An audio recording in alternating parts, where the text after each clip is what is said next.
Hello again, SGBers. I'm Companion Wolf with another Smile Game Builder tutorial. This is a continuation of the campsite idea started in number 59 but continued in number 61 and the live stream session before it expanded and fleshed out. Oh, and I've renamed the series Campsite Redux instead of Revisited because it's not just revisited, it's redone, revamped and reimagined. Now I know I said in the previous tutorial I wasn't going to continue with the campsite idea for a while, but I decided to finish at least part 2, maybe part 3 if needs be, and there might be parts 5 and 6 as well, depending on how well this expands. The main reason for this is because I, like so many others, eagerly await this new version, but in the meantime I've started looking at other engines as well and have been focusing on a new direction for RPG Maker Times as a whole. There may not be a vested or piqued interest in the tutorials with the new incarnation of SGB looming on the horizon, but that said, I will most likely continue creating sporadic tutorials as inspiration strikes. However, I will continue with the Campsite Redux series for a while, and I will continue producing SGB tutorials regardless. You may have noticed that my S's are a little bit sort of more plosive than they usually are. It's because I had an abscess that subsequently exploded and the entirety of my right side of the face is quite swollen, but I wanted to get this video done for this week anyway. So if you have any suggestions for features I haven't included yet, let me know in the comments below and I'll see if they're viable. And if you haven't already watched the previous tutorial on this topic, I'd recommend you watch them, or at least the previous campsite tutorial first before returning to this one, as I'll reference it quite a lot.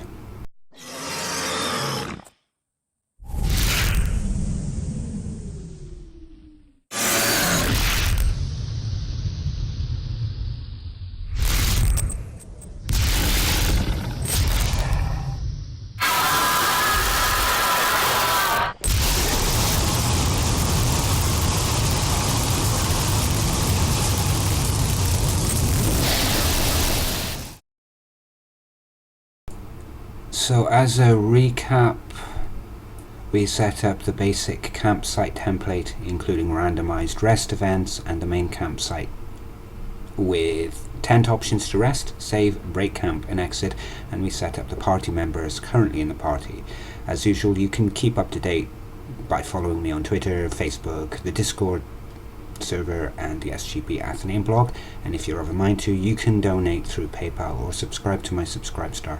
Regular monthly patrons at Subscribestar will benefit from additional perks such as discounts on all my Asus packs, with the end goal being able to dedicate more time to tutorials, live streams, upgrading equipment and game development as a whole. And if you want to be notified of when I upload new videos, be sure to click the subscribe button as well as the bell icon next to it. The bell notifications don't always work apparently, so your best bet is to check my social media accounts to be sure you don't miss a video or a tutorial.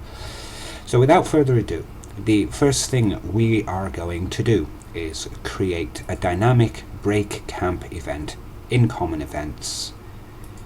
This is to avoid needless command repetition in individual events.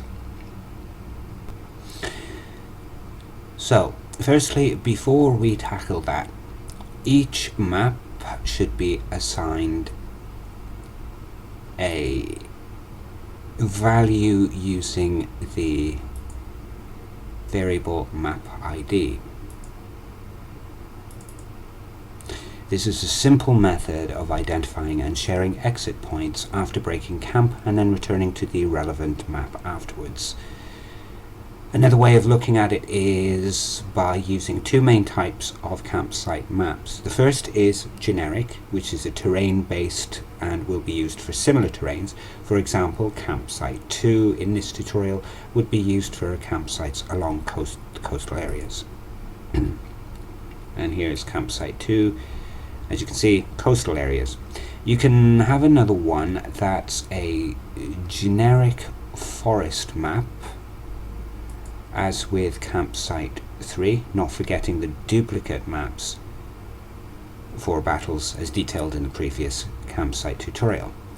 And the next type is special. This is for specific or key locations, such as right before a challenging dungeon or boss battle, as I have done here. It's a good example because this is located right next to the labyrinth map. So if you have a look at the shape and size of this,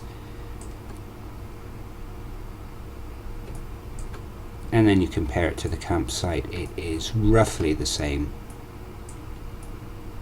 You'll see that they are very similar. I initially designed them this way for just this purpose, and if you're feeling particularly adventurous, you could create similar duplicated maps for each and every campsite. Anyway,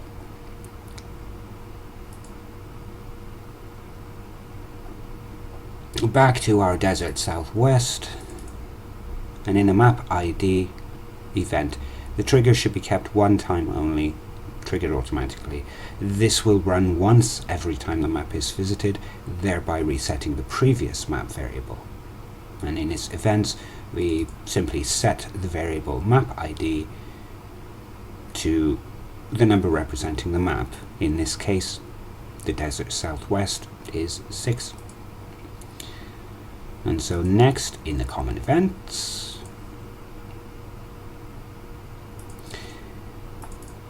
we can create and edit the break camp event there. The trigger is a no trigger because it will be executed from the tent event itself. And so we have a checkbox variable, a check variable box to check if map ID equals 6, and then we would change the player's location to just outside the campsite, and then we would walk 3 spaces down, and then that way, once it exited, it'll walk straight the way down to here.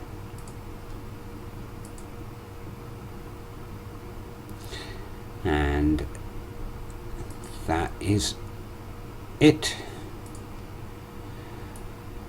On the campsite event, I would recommend placing something under the map event, or change the events graphic itself to indicate something that there's a campsite here.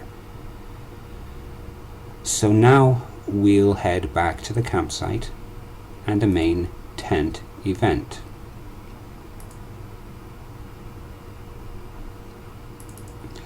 And then under break camp, we'll just delete this change player location and then add a run common event and then break camp.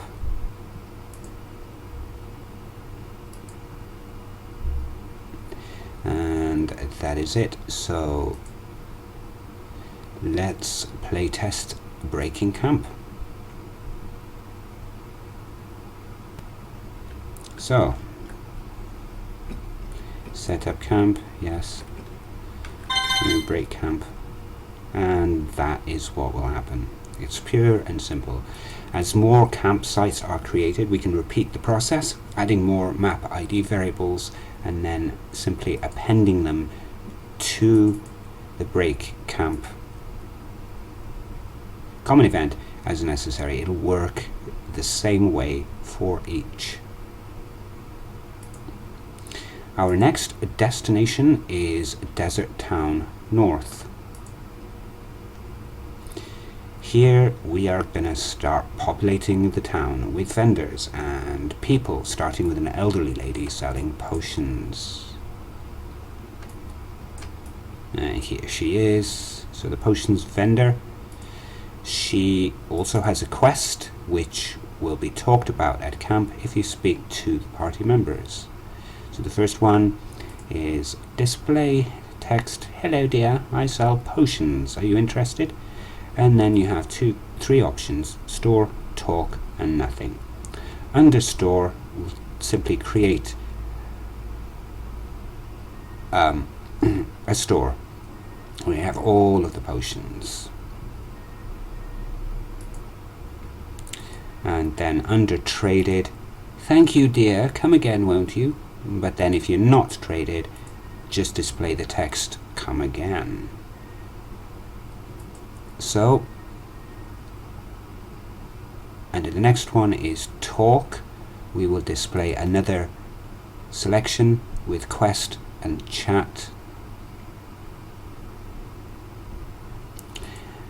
And then we will check the event switch, which in this case is the quest. Quest 1, ingredients, we'll check that it is off. And if it's off, then she will say, if you find some herbs, could you bring them to me? I need 10 and I'll give you something for them. And then you turn the quest 1 ingredients switch on. If, however, the switch is on, so you've got the quest initially and then you speak to her again, it'll check the held items and whether it's 10 or greater. Then she'll display a message, oh thank you dear, here's your reward. And then you can increase and decrease the items. In this case, subtract the number of medicinal herbs, 10 in this case, and change the money to plus 50, and then to let the player know what's going on, which is minus 10 herbs plus 50 gold. So if the quest is on but you don't have the items, she'll simply say, have you collected my herbs? Don't forget, I need 10. Now I'm going to leave this option, the chat option, empty for now and expand it later, perhaps in the next campsite tutorial or one of them. And this will be based on some kind of reputation system, I think. So the next vendor is a weapons merchant. He won't have a quest for you, but he will have some useful information for a price. And whether or not it's useful remains to be seen. So the first thing is display the text, I have the finest weapons in store, blah blah blah. And then you have store, talk, and nothing. And once again, create the store with the what weapons he would have for sale. Under traded, when you buy stuff, thanks for your custom, and if not traded, suit yourself. So then under talk, he will have some information. I heard there's an old temple on the outskirts of the desert.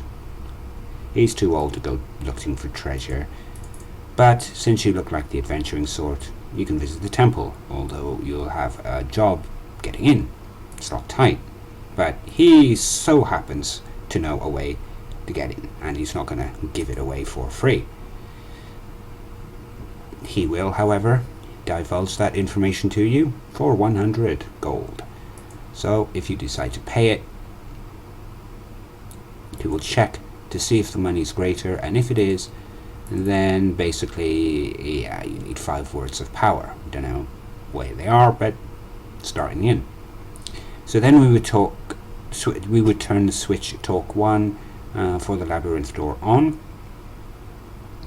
If, however, you don't pay, you don't have the money, come back when you do. I mean, this should be there if you don't have the money, then come back when you do. But if you don't pay, then suit yourself, and good luck with getting that door open. And so we will keep it at that for now.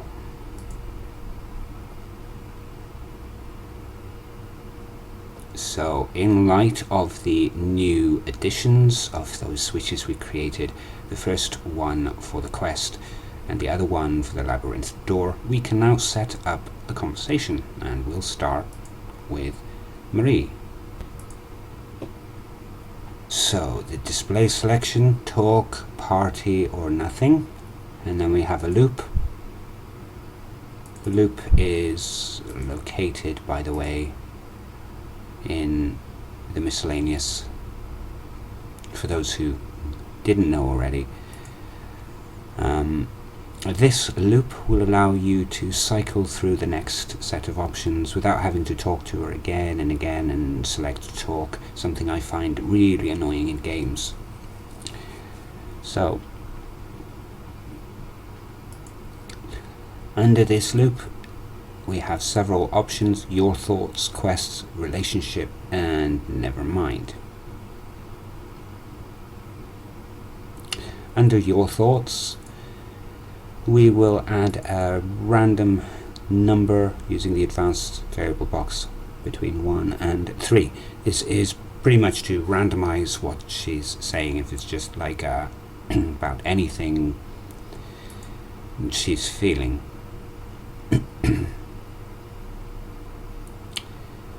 So when the variable box, which was storing in a local variable because it's not going to be used outside, when it's equal to 1, she can say it's rather exciting being on an adventure. And then when the random number is 2, we can check which map ID we're currently on, and in this case it would be 6. It's awfully hot. That's why I don't like deserts so much. You can add more to this, like expand it using exactly the same method. So the next bit is when the quest is selected, we will check the quest.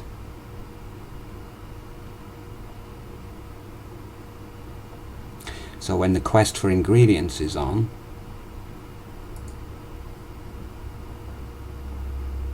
she will say,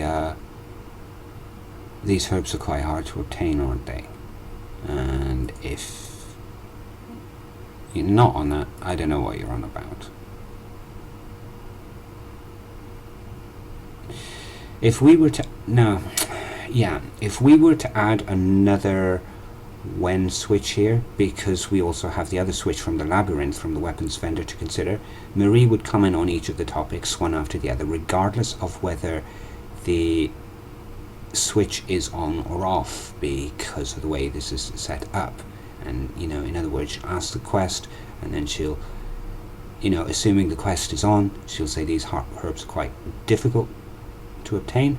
And then if there's another one, in this case it would be talk 1 on the labyrinth, right after she's said about this, then she'll say about a comment about the labyrinth. But there is a solution of sorts for this, more a band-aid to bypass it. We'll do that in the next part, because right now I'm tweaking it a little bit to making sure that it runs smoothly, which it doesn't right now. Anyway, for now I'll leave the relationship alone and cover that in yet another part. This is certainly shaping up to be quite comprehensive, isn't it? Quite comprehensive.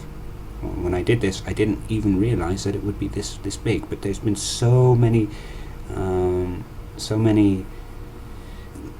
comments and suggestions for it and inspiration from other sources that it's proving to be, shaping up quite nicely, and there may even be 10 parts to it. Who knows? Anyway, under Nevermind, you just simply add an escape loop, which again, that would be under miscellaneous, and it simply exits the talk loop, and you'll have to talk to her again for some of the other options. You can add another loop right at the beginning of this entire routine and place it right underneath the in fact, I'm going to do that right now. Add another loop and then paste the entire thing like that. So you have one loop, and then that means that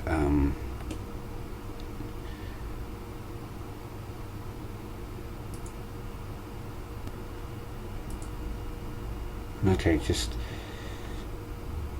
bear with me. I'm going through this just to make sure it's right, and it should be when you select never mind, then it'll escape, and then once again this one is no, then it'll escape the loop.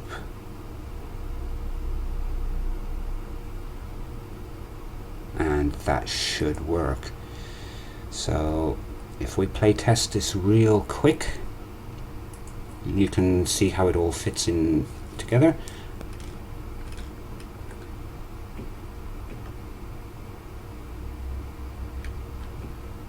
And I talk your thoughts. It's rather exciting being an adventure. And quest, I know what you're on about. It's awfully hot. I don't like the deserts too much.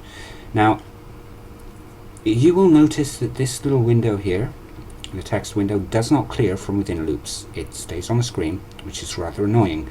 I don't know how to clear it apart from using separate sheets with conditional switches. I'd prefer not to use that method for this purpose, but if you know of a way to delete the messages in between loop segments, let me know in the comments and I'll try them out. And not forgetting, I don't want to use the separate sheets. I think essentially this is just a bug where it goes straight away into the loops without having a chance to clear the window, and because there's no manual way of doing it, it'll stick on the screen. I think I'm going to end the tutorial here, as short as it is, in part 3, probably not the last tutorial in the Campsite Redux series. We'll expand upon conversations and commentary of each of the party members, and we'll start implementing the relationship system for both NPCs and party members. If you found this video useful, give it a like and subscribe to the channel. If you haven't already, you can also follow me on Twitter and Facebook and join the Smile Game Builder Discord server, where we chat about all kinds of things: SGB, general support, Blender support. You can promote your games or assets, your social media, and a lot more. A copy of this video will be uploaded to BitChute. I am going to continue uploading videos, notably the SGB tutorials, for quite some time, but eventually I'm going to migrate away from their big YT. And I'm also going to start live streaming SGB regularly fairly soon, probably next month, notably my game conflicts, but that will be on Mixer. No more YouTube live streaming. So if you're interested in that, be sure to monitor my social media, which is where I advertise it. Although I'm trying for a regular Friday slot, 10 PM GMT for this. I may also stream random things randomly on other days. All of the links I mentioned throughout the video will be in the description below. And that ends this tutorial, number 62, Campsite Redux, part 2. That's it for now. Thanks for watching. Until the next time.